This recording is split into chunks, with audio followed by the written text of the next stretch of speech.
A fragile treaty hung by a thread, sealed with an arranged marriage the Lichen King despised.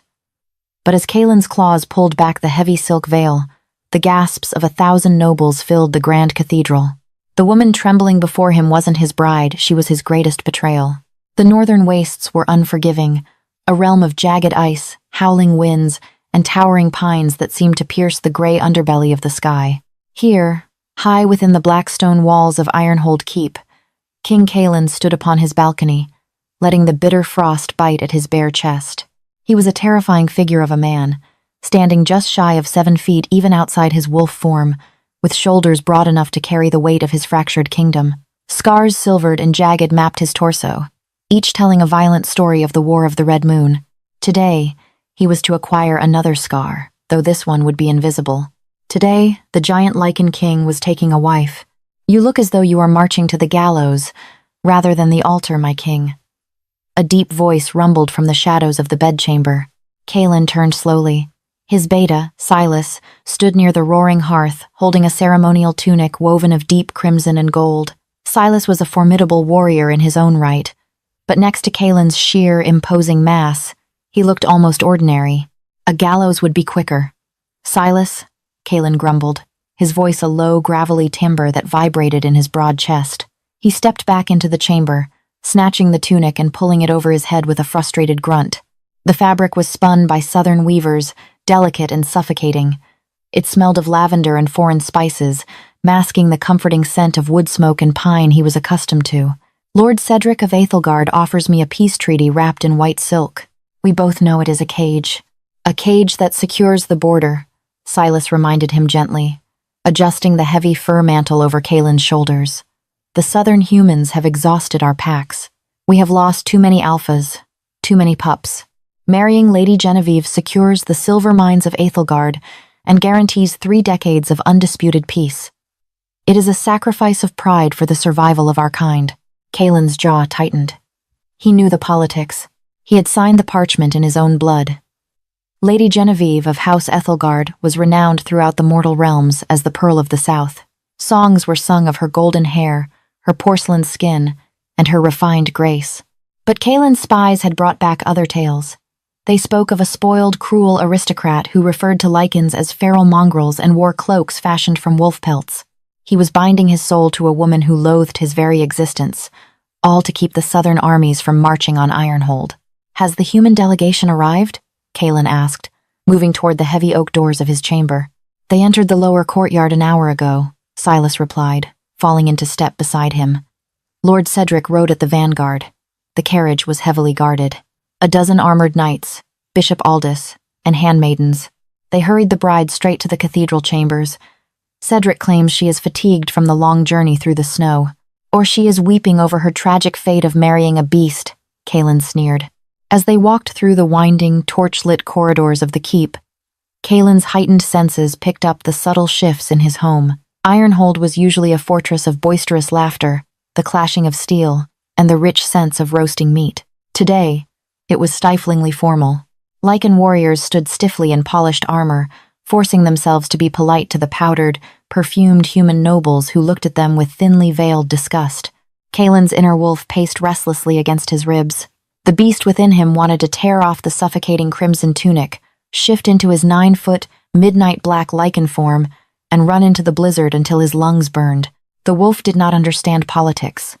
The wolf only understood mates, blood, and territory. And the wolf was vehemently rejecting the idea of claiming a pampered human who stank of arrogance. Keep the perimeter guards doubled, Kaelin ordered, as they reached the massive iron-wrought doors of the Cathedral of the First Moon. Lord Cedric is a snake.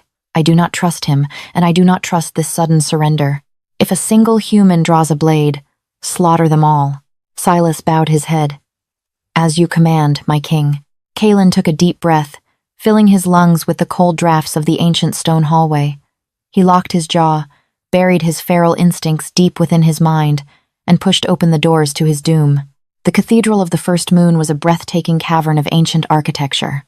Half of its domed ceiling had been shattered during a siege a century ago and was brilliantly patched with sweeping panels of enchanted glass that filtered the winter moonlight into ethereal streams of silver and blue.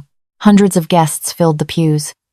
On the left sat the Lycan nobility, imposing figures draped in furs and heavy leathers, their eyes glowing faintly in the dim light. On the right sat the human delegation from Athelgard, adorned in vibrant velvets, gold chains, and powdered wigs, looking nervously across the aisle as though the Lycans might leap over the wooden benches and devour them. At the altar stood Bishop Aldous, an elderly human dripping in ceremonial robes, clutching a holy text with trembling hands. Beside him stood Lord Cedric, the architect of this treaty. Cedric was a slender, sharp-featured man with cold, calculating gray eyes. He offered Kaelin a tight, practiced smile as the Lycan king ascended the dais. Kaelin did not return the smile.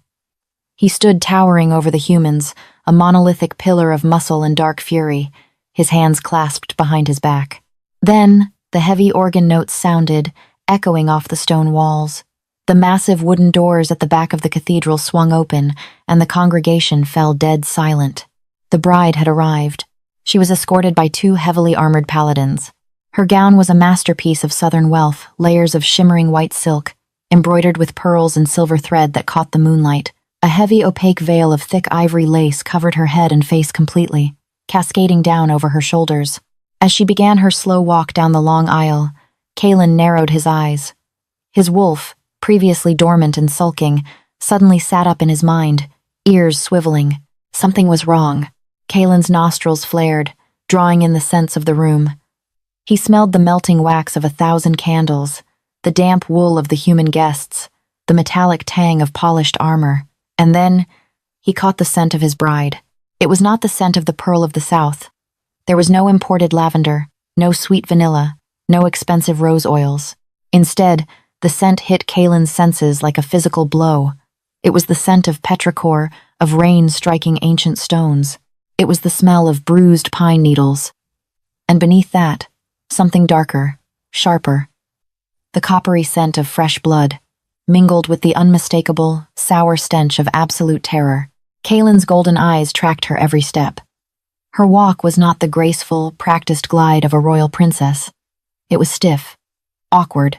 She was limping slightly, dragging her left foot just a fraction of an inch, masked well by the heavy skirts, but Kaelin's predatory gaze missed nothing. She was trembling so violently that the pearls on her bodice clinked softly against one another. Why is she so terrified? Kaelin wondered.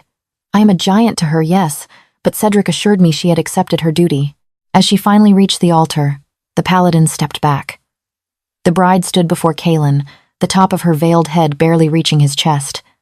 He could hear her heartbeat.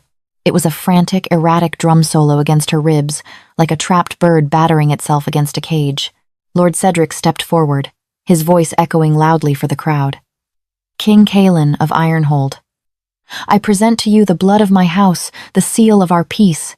By the old gods and the new, we bind our lands together. Bishop Aldous began to speak, his voice droning on in ancient Latin recitations, blessing the union, speaking of unity and sacrifice. Kaelin heard none of it. His focus was entirely on the woman shivering before him. The scent was intoxicating him. The rain and pine. It was clawing at the back of his mind, dragging forward memories he had buried deep in the snows of his past. 8 years ago, a dungeon in the south, chained with silver hooks that burned his flesh. A human girl, barely more than a child, smelling of rain and pine, slipping the keys into his bloody hands before the guards caught her. No, Kaelin thought, his chest tightening. Impossible. King Kaelin, Bishop Aldous said, pulling Kaelin from his thoughts. The cathedral was dead silent. Everyone was waiting. You may lift the veil and claim your bride. Kaelin looked down. Slowly, he reached out his massive, scarred hand. His large fingers, tipped with dull claws, caught the edge of the heavy ivory lace. He lifted it. The fabric folded back, and Kaelin stopped breathing. It was not Lady Genevieve. There was no golden hair, no porcelain skin. Staring up at him with wide, terrified hazel eyes was a woman with chopped, jaggedly cut dark brown hair. Her face was gaunt, hollowed out by starvation, and a fresh, purple-yellow bruise bloomed angrily along her left jawline. But what made Kaelin's blood run entirely cold was the mark on her collarbone, exposed by the low cut of the wedding gown. It was a jagged silver burn, the branding iron of a traitor. It was her, the servant girl from the dungeon, the one who had saved his life. Beatrice. She wasn't dead. But she was broken. Please, Beatrice whispered, her voice so raspy and quiet that only his lichen ears could catch it. A single tear tracked through the powder they had painted on her bruised face. Please, just kill me quickly. Don't let them take me back. The pieces fell into place with sickening speed. Cedric had not brought his prized daughter.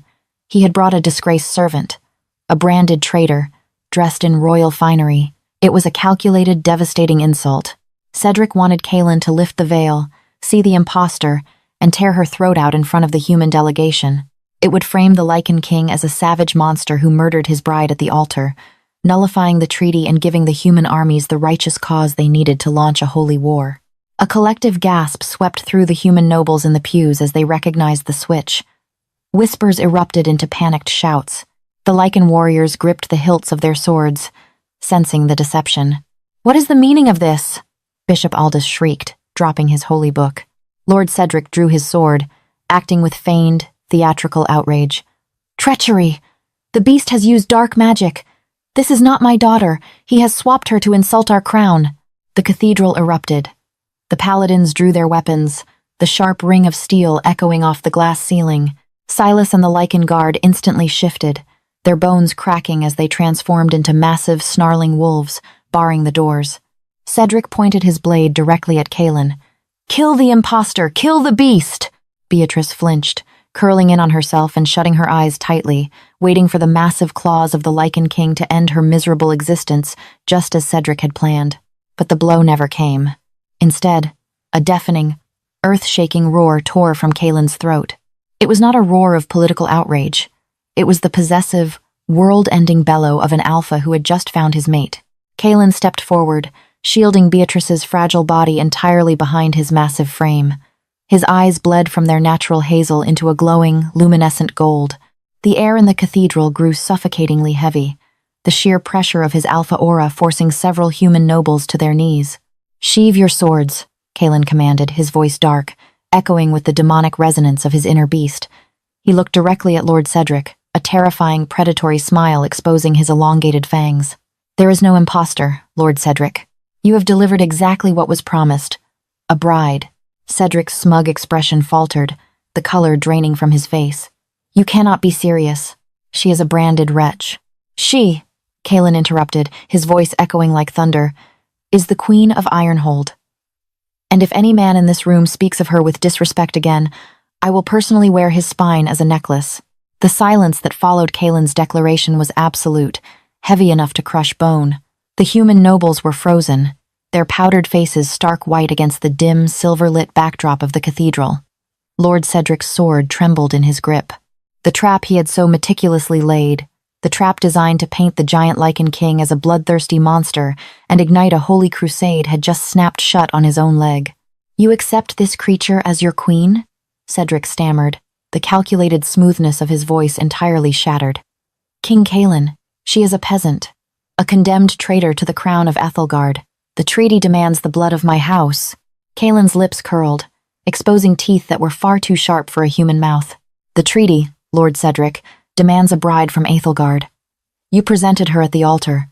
You surrendered her to my territory. By the ancient laws of the North, she is mine. And by the laws of your own southern god, we are gathered in his house to witness it."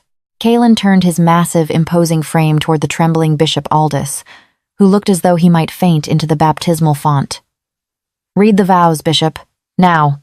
The elderly man swallowed hard, his eyes darting frantically to Cedric, who gave a minute, defeated shake of his head. The humans were surrounded. The heavy iron doors were blocked by Silas and a dozen Lichen guards, their half-shifted forms bristling with lethal intent. There would be no slaughter today, only the bitter pill of a failed conspiracy. With a violently shaking hand, Bishop Aldous reopened his holy text. The words of binding were rushed, stumbling from his lips in a panicked whisper. Throughout the shortened ceremony, Beatrice did not move. She stood rigid, her eyes fixed on the cold stone floor, bracing herself for the moment the giant beast beside her would tire of his political game and snap her neck. She was a pawn, a lamb dressed in stolen silk, sent to the slaughterhouse by a lord who despised her. "I pronounce you bound," the bishop choked out finally. "King and queen, get out," Kaelin commanded, his voice a low, terrifying rumble that vibrated through the floorboards. He did not look at Cedric. Leave my territory before the sun rises.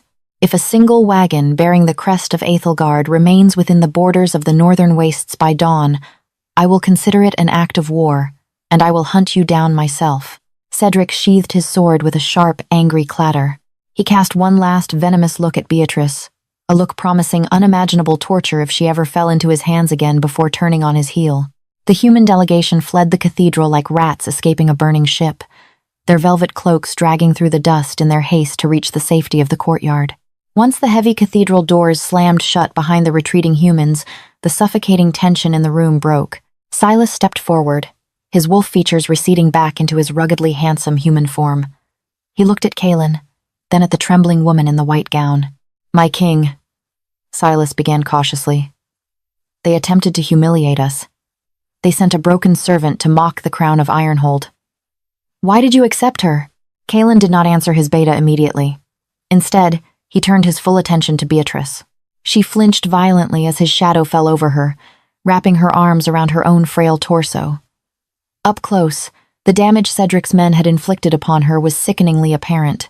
The jagged brand on her collarbone was infected, the skin around it an angry, inflamed crimson. She was severely malnourished, her cheekbones sharp enough to cut glass, and she smelled faintly of damp dungeon straw beneath the heavy perfume. "Silas," Kaelin said softly, a tone his beta had never heard the monstrous alpha use.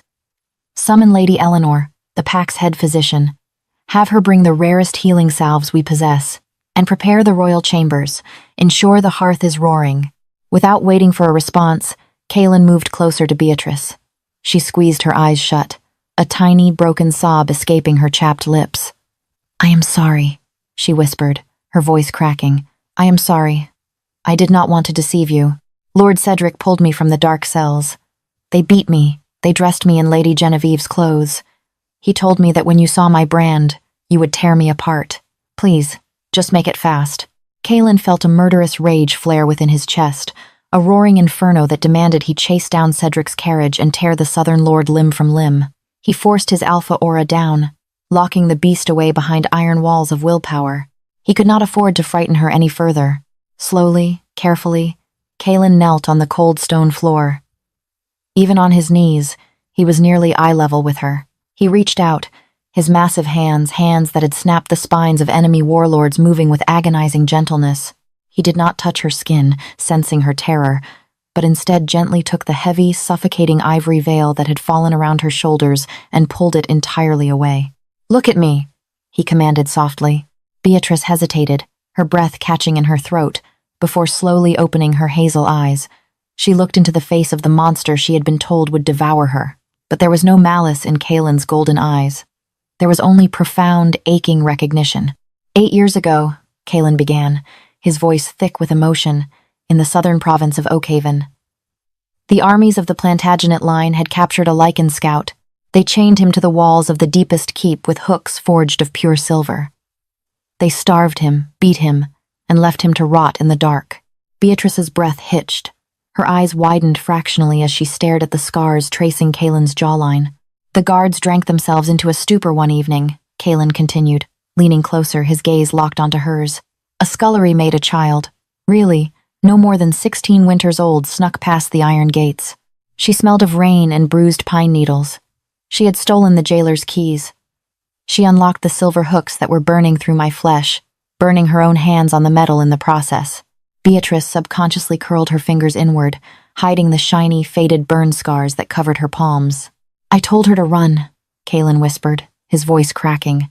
"I told her they would kill her for helping a beast. She looked at me and said, 'No living thing deserves to die in the dark.' I escaped that night. But when I returned a month later with my pack to tear Oakhaven apart and find her, the keep was empty. I searched the southern realms for years. I thought you were dead." Tears spilled over Beatrice's bruised cheeks, washing away the cheap powder Cedric's handmaidens had applied. "You were the wolf in the dark?" "I am," Kaelin said, slowly reaching out to gently trace the unbruised side of her face with the back of his knuckles. "You saved my life, Beatrice. The brand you wear on your collarbone, you received it because of me, didn't you?" She nodded numbly. "They caught me returning the keys. Lord Cedric's men bought me from the Oakhaven guards. They branded me a traitor to humanity. I have been a slave in his dungeons ever since. Kaelin stood up, his massive frame radiating a protective heat. Never again. You are not a slave, Beatrice. You are the queen of the northern wastes. And no human will ever lay a hand on you again. Without another word, Kaelin scooped her into his arms. She weighed practically nothing, a fragile bird of hollow bones and silk. For the first time in 8 years, Beatrice did not fight. She rested her head against the broad, scarred expanse of the giant Lichen King's chest, closed her eyes, and listened to the steady, thundering heartbeat of the beast she had saved in the dark. Winter passed in a blur of healing within the ancient stone walls of Ironhold. Under Lady Eleanor's meticulous care and Kaelin's fiercely protective watch, Beatrice transformed. The hollow, starved girl from the dungeon faded, replaced by a woman of quiet, commanding grace. Her dark hair grew thick, the haunting bruises vanished, and her sharp intellect quickly earned the Lichen Pack's reverence. She organized the keep's winter rations with agricultural mastery gleaned from southern estates, proving that true strength required neither fangs nor claws. But the peace of Ironhold was merely the calm before a devastating storm. On the eve of the spring equinox, Kaelin and Beatrice were studying border maps when Silas burst into the war room. His armor was dented, his breathing ragged, his arms slick with fresh blood. "Treason, my king," Silas gasped. "The southern border is breached, but it is not just the human armies." Kaelin's golden eyes flashed dangerously as he instinctively shielded Beatrice. "Who?" "Alpha Conrad of the Bloodfang Pack," Silas spat, naming Kaelin's most bitter northern rival. "He commands a legion of human heavy cavalry. The vanguard flies the golden banners of House Aethelgard, and our scouts report a woman leading them alongside Conrad, Lady Genevieve." The puzzle clicked violently into place. Cedric's plan in the cathedral hadn't just been an insult, it was a calculated distraction. While Cedric presented Beatrice at the altar to stall the Lichen King, his true daughter had ridden west to forge a dark alliance with Alpha Conrad. Together, they planned to assassinate Kaelin, wipe out the Ironhold Pack, and divide the northern wastes. Conrad would claim the territory, and Aethelgard would secure the silver mines. "They are less than a league away," Silas warned. "They intend to lay siege tonight." Kaelin turned to Beatrice, the gentle husband vanishing, replaced entirely by the warlord of the north. "Stay in the inner sanctum. Lock the iron doors." "No," Beatrice said, her voice cutting through the rising panic. It was not a plea. It was a command. Kaelin paused, staring down at his fragile mate. "Beatrice, Conrad's wolves are merciless. And I know the Aethelgard cavalry better than anyone," she countered, her hazel eyes blazing with defiant light. "I washed their armor. I listened to their commanders boast while I scrubbed their cobblestones. The Southern cavalry relies on the wedge formation. They are heavily armored but incredibly slow on rough terrain. If you meet them on the open snowfields, they will crush your infantry." Silas looked at the human queen with newfound awe. "What do you suggest?" Beatrice pointed to a narrow pass on the map, a treacherous ravine known as the Howling Needle, half a mile from the gates. "Draw them into the needle. Send a small force to bait the cavalry. Once they are wedged into the ravine, their numbers and heavy armor will become a death trap. They won't be able to turn their war horses. Your lichens can attack from the cliffs above." Kaelin visualized the terrain, a slow, terrifying smile spreading across his scarred face. "It is a perfect choke point. Silas, rally the vanguard." He turned back to Beatrice, cupping her face in his calloused hands. "You are the greatest weapon I possess," he murmured. "Stay safe. I will bring you Cedric's head." The Battle of the Howling Needle was etched into northern history in blood and silver. As Beatrice predicted, Lady Genevieve and her arrogant cavalry charged blindly after Kaelin's bait, riding deep into the narrow, snowy ravine. When the trap sprang, it was absolute devastation. Giant lichens poured down from the cliffs like an avalanche of shadow and teeth. The Aethelgard cavalry, trapped in the stone corridor, could not pivot. Their heavy armor merely dragged them down into the freezing mud. In the center of the carnage, Kaelin, fully shifted into his monstrous alpha form, tore through the enemy ranks. He sought only one target. Through the chaos, he spotted Alpha Conrad attempting to rally his rebel forces, with Lady Genevieve shrieking in terror beside him. Kaelin launched himself off a jagged boulder, crashing directly into his rival. The two alphas rolled through the bloody snow in a brutal contest of primal strength. With a sickening crunch of bone, Kaelin's massive jaws locked around Conrad's throat, ending the rebellion in a spray of crimson. Seeing her monstrous ally fall, Lady Genevieve tried to flee, but Silas and the Ironhold warriors instantly surrounded her stallion. The trap had failed. Dawn broke over the northern wastes. Beatrice stood on the balcony, wrapped in heavy furs, watching the victorious Lycan army march back through the iron gates. Kaelin led them, covered in gore, his superficial wounds already knitting closed. Behind him, chained and stripped of her royal finery, walked a weeping Lady Genevieve, followed by a pale, doomed Lord Cedric. Kaelin bypassed the cheering courtyard, marching straight up the winding stone stairs to the royal chambers. When he pushed open the heavy oak doors, Beatrice was waiting. He stopped, suddenly hyper-aware of the blood coating him. "We won," he rasped, exhausted. "Cedric faces the block by noon. His daughter will rot in the very cells she cast you into." Beatrice crossed the room silently and threw her arms around Kaelin's massive neck, burying her face in his chest. Kaelin wrapped his arms around her fragile waist, pulling her flush against him. In the arms of the beast, the scarred servant girl finally found her home. Destiny weaves a cruel but precise tapestry. The lords of the South thought to conquer the giant Lycan king by offering him a broken, scarred pawn in a game of treachery and deceit. They never realized that by throwing Beatrice to the wolf, they were not feeding a monster, they were reuniting a king with his savior, forging an unbreakable queen who would inevitably orchestrate their total and absolute ruin.